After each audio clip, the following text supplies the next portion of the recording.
여러분 안녕하십니까? 네, 반갑습니다. 오늘 성가대 귀한 찬양 감사합니다. 네, 맞습니다. 오늘 말씀 전하기 전에 우선 고마운 인사부터 좀 드려야 될 것 같습니다. 제 선생님이신 유동식 선생님 3주기가 지난 가을에 있었고, 또 그분의 뜻을 잇는 풍류학회가 지난 4월에 있었는데, 또 우리 대학교에서 많이 응원해 주셨습니다. 그래서 제가 행사를 주관하는 사람으로서 감사의 인사를 좀 드리고 싶습니다. 고맙습니다. 오늘은 참 흥미로운 날입니다. 오늘 바로 기독교와 불교의 대표적인 절기인 성령 강림절과 부처님 오신 날이 절묘하게 만났기 때문입니다. 어느 분이 저에게 며칠 전 농담을 던졌습니다. 교수님, 오순절은 그럼 부처님이 성령으로 오신 날인가요? 갑자기 당황스러워졌습니다. 신학적으로 좀 위험한 농담이지만 그래도 그 의미는 알 것 같았습니다. 두 빛이 한 자리에 머물 수 있는가? 우리 시대의 가장 절박한 신학적 질문이 아닌가 싶습니다. 저는 이 물음을 사실은 진지하게 고민하다가 꼭 10년 전 좀 험한 일을 당했습니다. 2016년 1월에 있었던 일입니다. 한 60대 남성이 경상북도 김천의 작은 절 개운사라고 하는 곳에 들어가서 불상은 우상이라며 모두 다 부수었습니다. 그리고 주지스님에게 예수 안 믿으면 지옥에 가니까 빨리 회개하라고 그렇게 이야기하며 그에게 저주를 퍼부었습니다. 그분은 다름 아닌 자칭 아주 독실한 기독교인이었습니다. 저는 이 소식을 듣고 어떤 신학적인 그런 수치심을 느꼈습니다. 고민 끝에 저는 제 페이스북에 짧은 글을 올렸습니다. 같은 그리스도인으로서 불자들에게 죄송합니다. 그리고 공감하는 그리스도인이 혹 있다면 함께 모금해서 훼손된 불상을 복구해 주면 어떻겠습니까? 라고 말이죠. 응답은 놀라웠습니다. 적지 않은 금액이 모였습니다. 저는 그 모금한 돈을 개운사 주지 스님에게 전달하려고 연락을 드렸습니다. 그랬더니 스님은 정중히 사양하시면서 저에게 이렇게 말씀하셨습니다. 이 사건은 이웃 종교에 대하여 무지해서 생긴 일이니 그 돈으로 이웃 종교를 서로 배우고 대화하는 데 써 주십시오. 그렇게 저에게 이야기했습니다. 폭력 앞에서 스님이 선택한 것은 보복도 또 단순한 복구도 아니었습니다. 그것은 종교 교육이었고 종교 간의 대화였습니다. 저는 그분의 그 한마디에 큰 감동을 받았습니다. 그런데 이야기는 거기서 그치지 않습니다. 그 이듬해 1년 후 2017년 2월 달 저는 제가 재직하던 대학에서 아쉽게도 파면 처분되었습니다. 사유는 제 행위가 우상 숭배에 해당하는 죄를 지었다라고 말하면서 소위 말하면 기독교 대학의 정체성에 부합하지 않는다고 저를 파면 처분했습니다. 이후에 8년간 파면 무효 확인 소송을 비롯해서 크고 작은 12건의 소송이 거기에 붙었습니다. 작년 10월 말 드디어 12건의 소송이 다 끝났습니다. 그 덕분에 저도 대학으로 다시 복직했고 오늘 이 자리에 감사하는 마음으로 서게 되었습니다. 하지만 저는 결코 후회하지는 않습니다.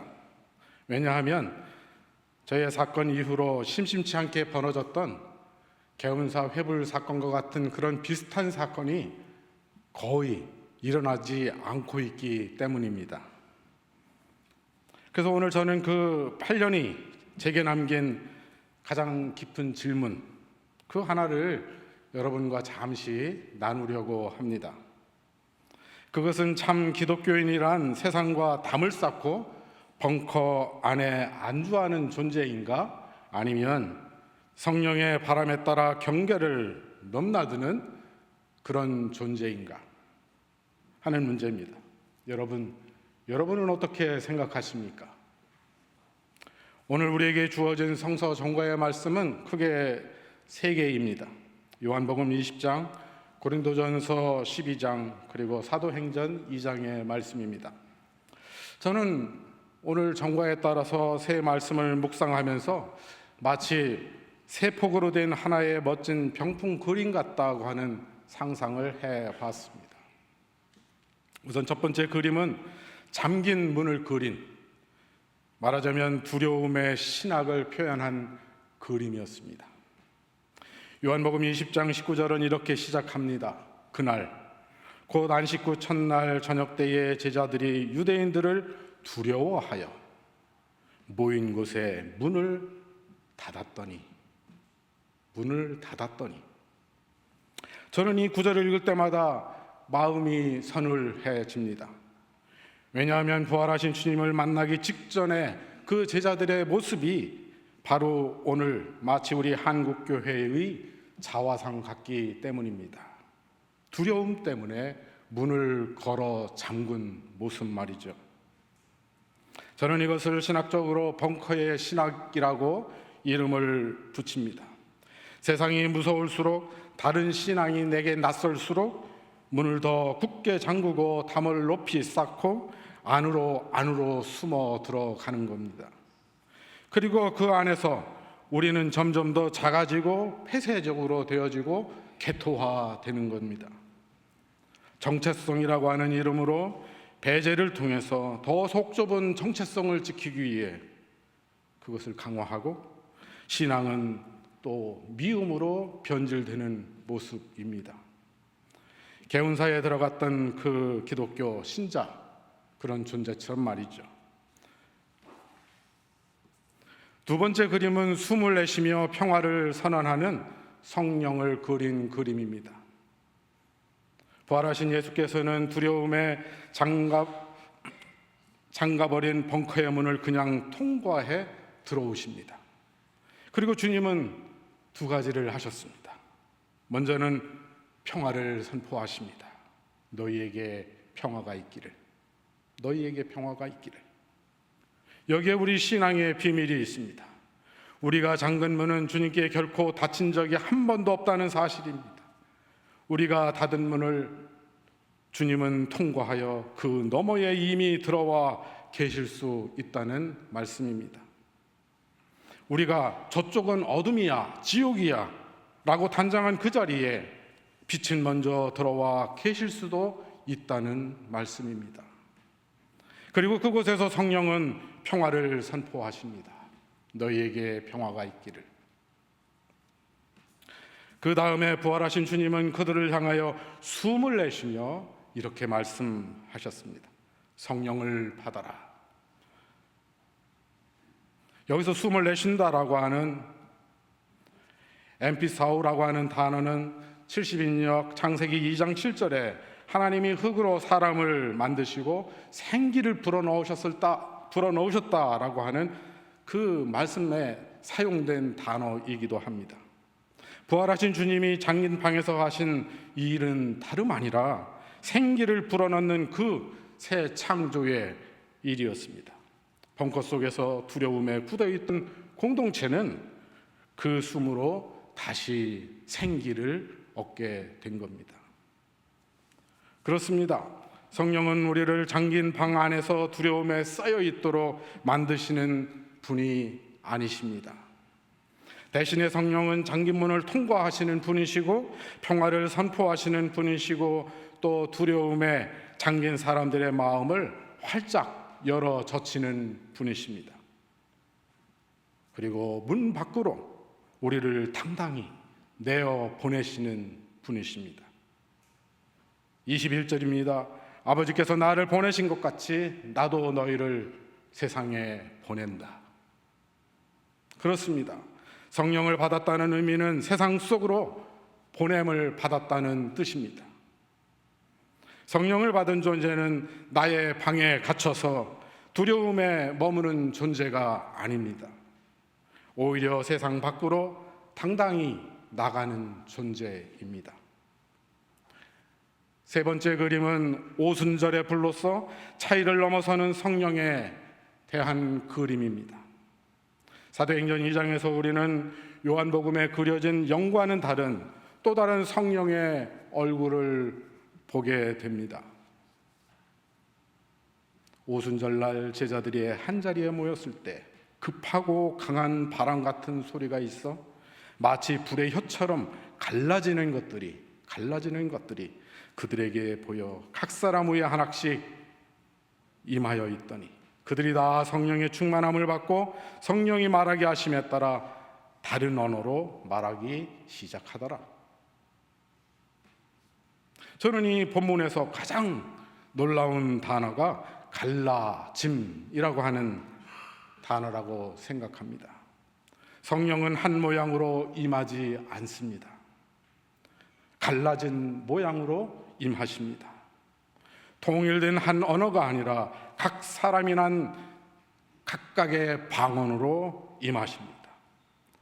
바벨탑 사건에서는 한 언어로 하늘에 닿으렸던 교만한 인간을 하나님께서 흩으셨습니다마는 오순절의 성령은 흩어진 언어들이 흩어진 그대로 한 성령 안에서 서로 알아듣게 역사하신 겁니다. 그렇습니다. 성령은 차이를 없애지 않으십니다. 오히려 성령은 갈라진 채 차이를 넘어 소통하도록 하십니다. 성령은 다리를 놓으십니다. 그래서 바울은 고린도전서 12장에서 이렇게 고백합니다. 은사는 여러 가지나 성령은 같고 직분도 여러 가지나 주는 같으며 사역도 여러 가지나 모든 것을 모든 사람 가운데서 이루시는 분은 하느님이시다. 여러분, 그렇습니다. 여러 가지와 일치는 갈등하지 않습니다. 다양성 속의 일치. 다양성과 일치는 성령 안에서 동시에 존재합니다. 따라서 다른 은사, 다른 언어, 다른 방식으로 형제를 사랑하는 것은 성령의 역사입니다. 여기서 우리는 한 걸음 더 내디디면서 이런 질문을 할 수도 있을 것입니다. 만약 성령이 그리스도인 공동체 안에서 다양한 은사를 통해 일하신다면 도대체 그 성령의 일하심은 과연 어디까지일까? 그 영향력은 어디까지 미칠 수 있을까?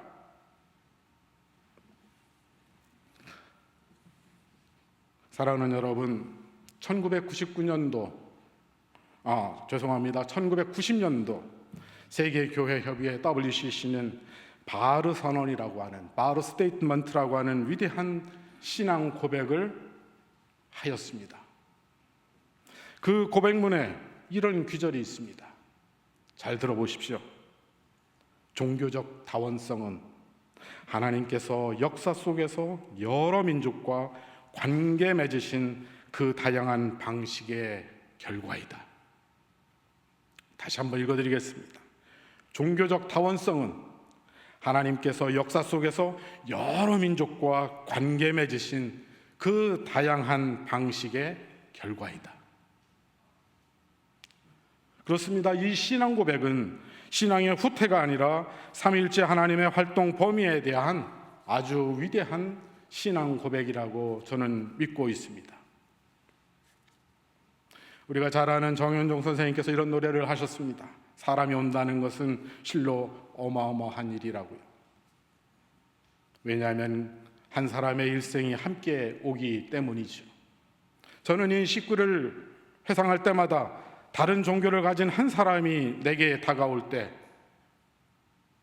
그저 그 한 사람이 내게 오는 것이 아니라 한 종교가 빚어온 수천 년의 역사가 그와 함께 내게 온다고 하는 것을 종종 느낍니다.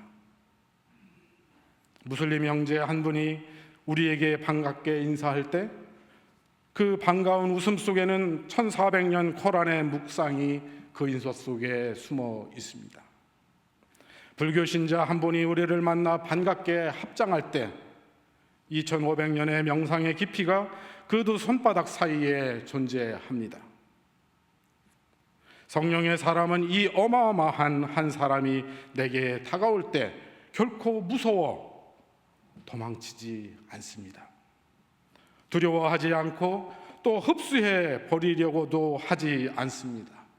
다만 예의 있고 정중하게 그리고 진심으로 반갑게 배우려는 자세로 그를 맞이합니다. 그렇다면 오늘의 말씀을 통해 성령께서는 우리를 어디로 부르고 계신 것일까요? 저는 성령께서 적어도 우리에게 세 가지 차원으로 부르신다고 믿습니다. 첫 번째 부름은 우리를 해체로 부르고 계신 것이 아닌가 싶습니다. 우리는 성령 안에서 우리 안에 이미 새겨진 이웃 종교에 대한 이미지, 관념, 이런 것들에 대하여 진지하고 정직하게 대면하도록, 그래서 점검하도록 우리를 부르시는 것이 아닐까. 우리 마음속에 그려진 무슬림, 불교 신자, 힌두교인 혹은 유대인의 모습은 과연 누가 만들어준 것인가? 어떤 미디어가 나에게 영향을 끼쳤나? 어느 분의 설교가, 어느 선생님의 영향을 내가 받아서 그런 이미지를 내가 만들었는가? 이렇게 비판적으로 성찰하는 우리가 되면 좋겠습니다. 그리고 그러는 과정에서 이거는 분명 잘못된 것이야 라고 왜곡된 이미지가 떠오른다면 우리는 그때 주저하지 말고 그것을 과감하게 부숴버려야 한다. 해체시켜야 한다 하는 것입니다. 이것은 결코 차학이 아닙니다. 진실 말하기입니다. 이처럼 성령께서는 오늘 우리에게 잘못된 것으로부터 과감하게 떠나도록 해체로 부르십니다. 두 번째 부름은 횡단과 만남의 부르심입니다. 성령은 우리로 하여금 잠긴 문을 열고 이웃 종교의 안쪽으로 조심스럽게 한 걸음 내디디도록 촉구하십니다. 그것은 이웃 종교의 책을 통한 만남일 수도 있고, 아니면 한 발자국 더 나아가 이웃 종교인들을 직접 만나 그들의 공동체에 손님으로라도 가서 앉아 있을 수 있는 그런 것입니다. 혹은 코란의 한 구절을 무슬림 학자의 해석을 통해 직접 읽어보는 것일 수도 있고, 오늘같이 4월 조파일 날 불교인 친구와 함께 절에 가서 연등을 타는 것을 지켜보는 것일 수도 있습니다. 이것은 결코 우리의 신앙을 양보하는 것이 아닙니다. 오히려 그것은 성령께서 이미 그곳에서 일하고 계실지도 모른다라고 하는 것을 인정하는 신학적인 겸손입니다. 세 번째 부르심은 귀한의 부르심입니다. 성령의 바람은 이웃 종교와 만난 뒤에 우리로 하여금 다시 처음으로 돌아가도록 부르십니다. 하지만 우리가 다시 돌아간 그 자리는 결코 과거의 우리의 그 모습은 결코 아닙니다. 우리가 돌아간 그 자리는 우리의 전통이 더 깊어진 자리이고 새롭게 복음을 이해한 자리입니다. 제가 그랬습니다. 8년의 긴 소송을 다 끝낸 뒤 저는 복음서를 바라보는 눈이 좀 바뀌었습니다. 그전에는 잘 보이지 않던 여러 장면들이 새롭게 보이기 시작했습니다. 누군가 그어놓은 금단의 선을 용감하게 건너갔던 사마리아인이 그렇게 훌륭하게 보일 수 없었습니다. 예수님도 놀란 이방인 백부장이 그렇게 멋진 군인이라는 것을 새롭게 깨달았습니다. 바리새인의 집에서 주님 앞에 그 비싼 향유를 깨 붓던 여인이 그렇게 아름답게 느껴졌습니다. 그렇습니다. 그러나 이 모든 것은 해체도 만남도 다시 귀환도 결코 용기 없이는 불가능한 일입니다. 경계를 건너는 일, 낯선 타자를 두려움 없이 만나는 일, 결코 쉬운 일은 아닙니다. 왜? 위험하니까. 또 어떤 때는 손해를 볼 수밖에 없으니까. 그러나 그 길은 진리의 길이고 생명의 길입니다. 저는 오늘 여러분들에게 그 길을 용감하게 건넜던 두 분을 좀 소개할까 합니다. 우선 첫 번째 분은 강원영 목사님이십니다. 저하고는 일면 면식도 없던 선생님입니다마는 정말로 훌륭한 분이셨습니다.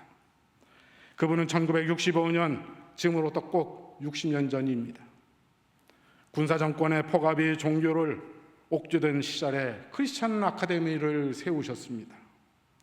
그곳에서 개신교 목사, 가톨릭 신부, 불교의 스님, 유교의 선비, 천도교 도인들을 초대해서 한시탁에 둘러 앉았습니다.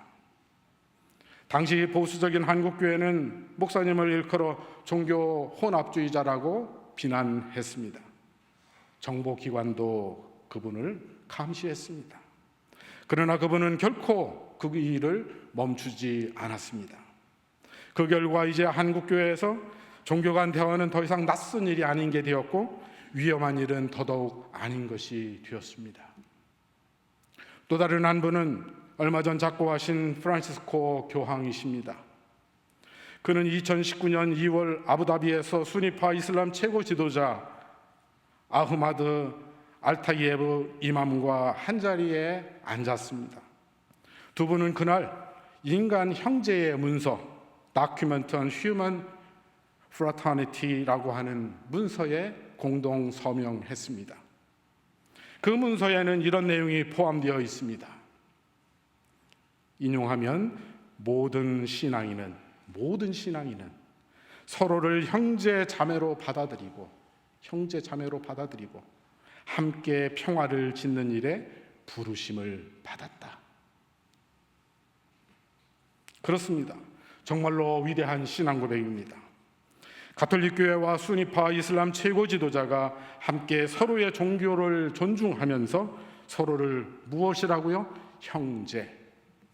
형제로 공식적으로 받아들인 겁니다. 이것은 인류 역사상 처음 있는 일이었습니다. 그분들에게 왜 두려움이 없었겠습니까? 그러나 그분들은 용기를 내어서 벙커의 담을 넘으신 겁니다. 이처럼 성령은 용기 있게 먼저 넘어간 사람들을 통해 일하십니다. 그리고 그분들이 넘어간 그 다리 위로 우리도 한 걸음 발을 내딛도록 촉구하십니다. 아주 작은 한 걸음이어도 괜찮습니다. 옆 동네 절에서 부처님 오신 날 봉축 행사를 할 때 여러분 잠시 들려서 축하해 주십시오. 강의실 한 구석에서 라마단을 맞이하여 무슬림 유학생이 기도하는 모습을 보게 될 때 따뜻한 말 한마디로 격려해 주십시오.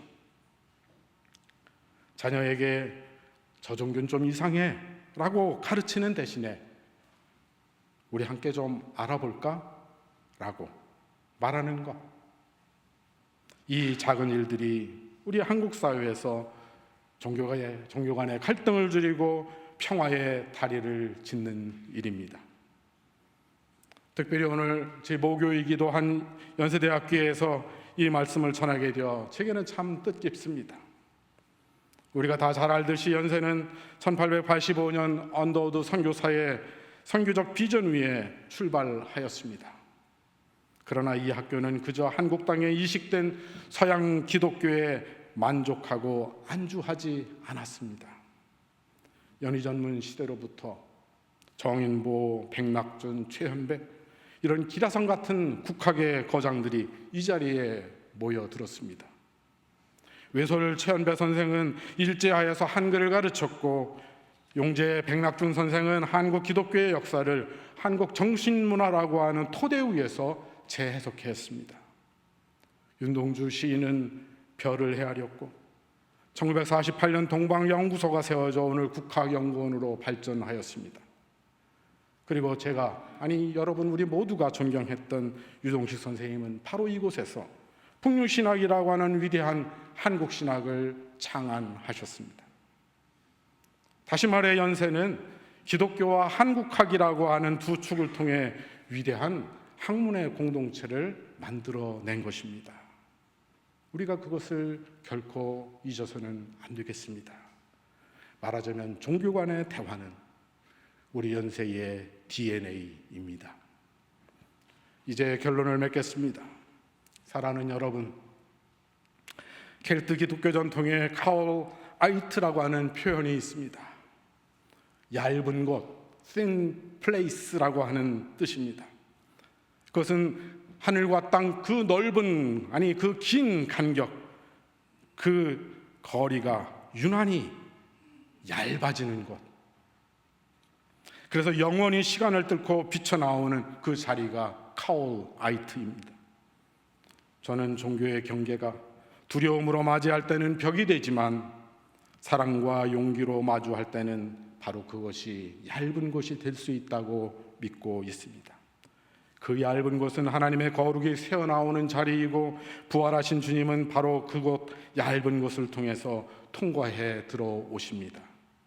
오순절의 성령은 그곳에서 갈라진 혀로 임하셨습니다. 그 영을 받은 사람은 잠긴 방 안에 결코 머무를 수가 없습니다. 그는 두려움 없이 용기 있게 경계를 넘고 또 돌아오도록 부름을 받습니다. 모쪼록 오늘 부처님 오신 날이자 성령 강림 주일인 오늘 우리는 세상과 담을 쌓고 폐쇄적인 벙커 안에 안주하는 그런 그리스도인이 되지 않겠노라고 다짐하는 이 시간이 되기를 바랍니다. 대신에 성령을 받아서 복음의 토대 위에서 이웃 종교인과 더불어 사랑의 대화를 나누고 평화의 길을 함께 개척하는 진정한 그리스도인 모두가 되기를 주의 이름으로 축원합니다.